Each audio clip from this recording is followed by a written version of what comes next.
Phase diagrams are used to summarize the different states that a substance exists in. It helps us to see at various temperatures and pressures what state that substance will exist. So the different regions of the graph represent the different states, and the lines represent where those phase changes happen. So the liquid gas line is our vapor pressure curve that we've looked at previously. And on that line, both states exist simultaneously. There is a point called the critical point, and this is where our supercritical fluids, beyond that point, it becomes a supercritical fluid where it's hard to distinguish between the gas and the liquid state. For most substances, the freezing point increases as our pressure increases. However, our favorite exception, water, the freezing point actually decreases as our pressure increases. So water is an exception to that rule. There's also a point on this phase diagrams in which all three states exist simultaneously. So it exists as a solid, a liquid, and a gas all at the same point. And it's kind of interesting because you can actually see it boil and freeze if you are exactly on the triple point. So this is a phase diagram for water. So remember how we said that water is an exception?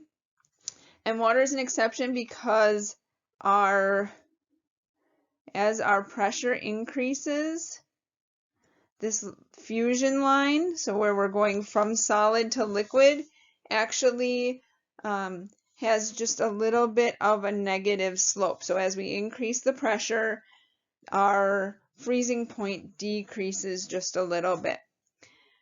We also have a line for our sublimation curve where we're transitioning between our solid and our gas.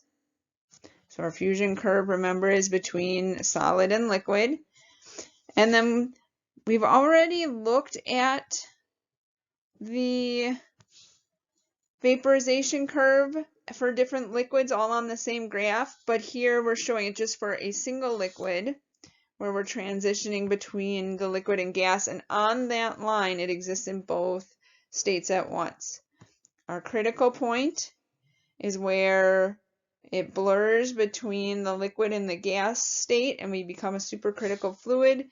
And again, we have a triple point. So if we put water under a little bit of a vacuum, so we decrease it from atmospheric pressure, and then we're just a little bit above the freezing point, we can actually see all three states simultaneously.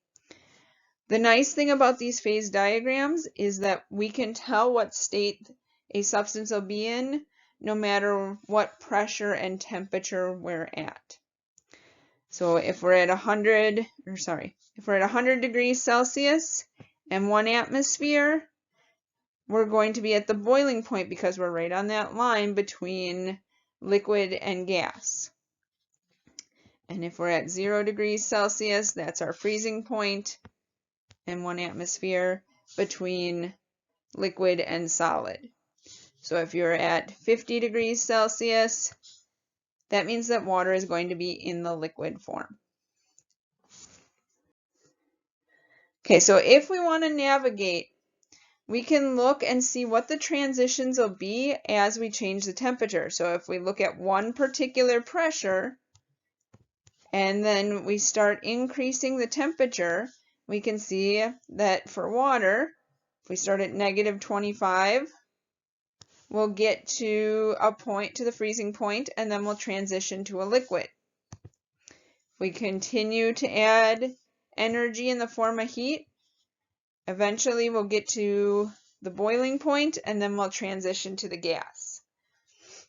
We can also look at pressure. So say we're at around room temperature. We know that at 1 atmosphere and room temperature, we're at the liquid phase. But if we start putting it under a vacuum, will actually transition from the liquid to the gas phase. And if we want to find that triple point, so our triple point is 0.01 degrees Celsius, and if we put it under vacuum so that we're at 0.006 atmospheres, we can see all of those states simultaneously.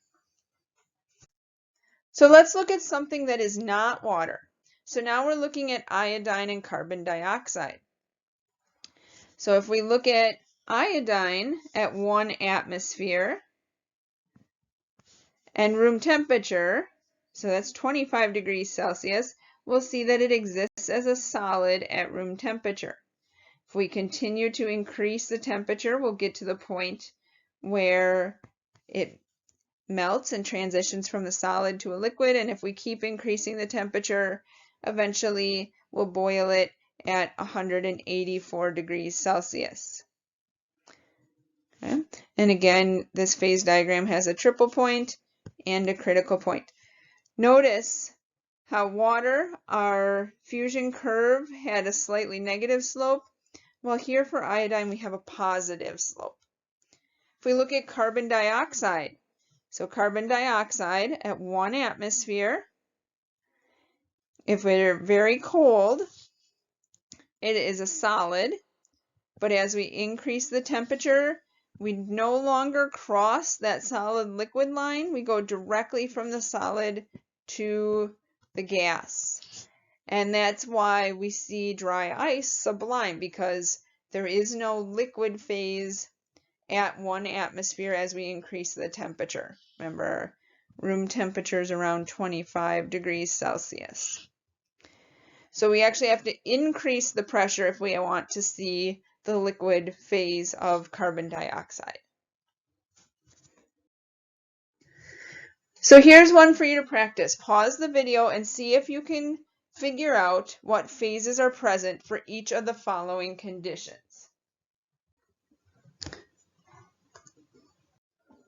So if we look at 20 degrees Celsius and 72.9 atmospheres, so 20 degrees Celsius, somewhere in here,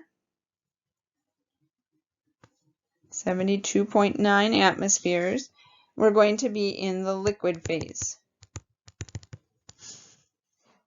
If we look at negative 56 and 5.1 atmospheres, we're at the triple point. So we have solid, the liquid, and the gas all present at that particular point.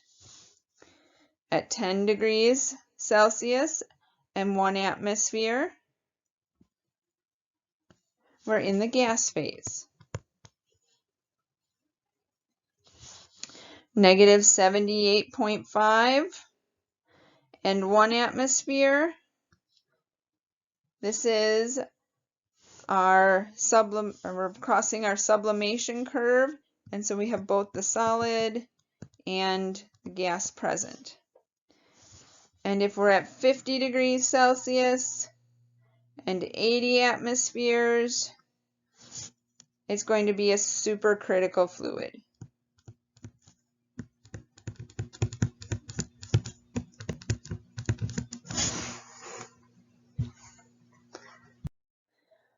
Although we're very used to having water around us, it really is an exception to many chemical rules. So water is a very small substance or small molecule with a mass of 18.2 grams per mole.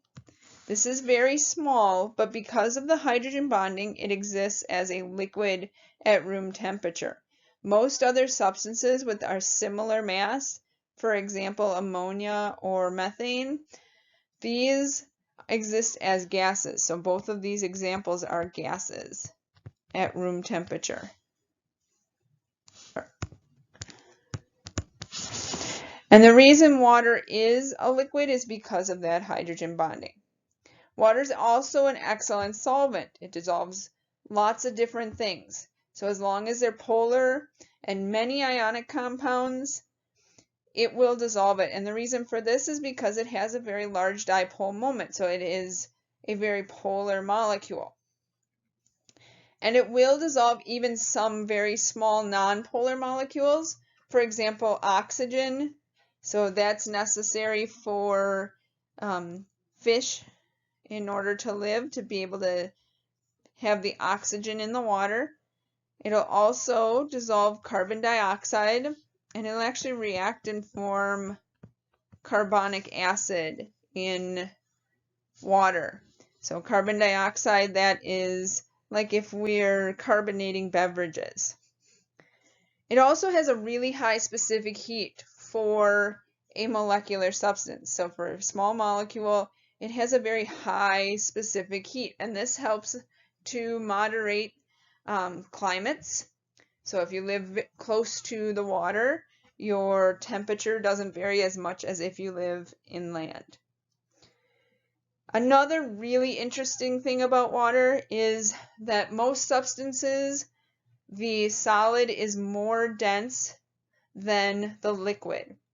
However, water is an exception to this, and it actually gets about 9% larger when it freezes, and this is because those hydrogen bonds lock into place, and it makes it less dense than liquid water. So most substances, say benzene, if you had solid benzene, the solid would sit at the bottom of the liquid. But as you're quite familiar, if we have ice, ice floats at the top of our liquid water.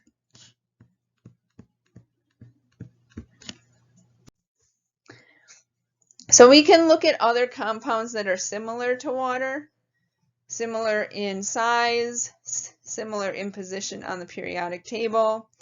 So one example is if we're looking at hydrogen-containing compounds like carbon, nitrogen, fluorine, and oxygen, our water has the highest boiling point of any of those substances. And if we look at substances where that are in the same column as water, as oxygen on the periodic table, like dihydrogen monosulfide, it is actually a gas. We know it's a gas because its boiling point is less than room temperature. And so it exists as a gas. And so the only one in this entire graph that is a liquid, the only one that is above our room temperature line, is water. Hydrogen fluoride, again, it has hydrogen bonding, and so it's pretty close to being a liquid. Its boiling point is pretty close to room temperature's boiling point. And again, this is because of our hydrogen bonding.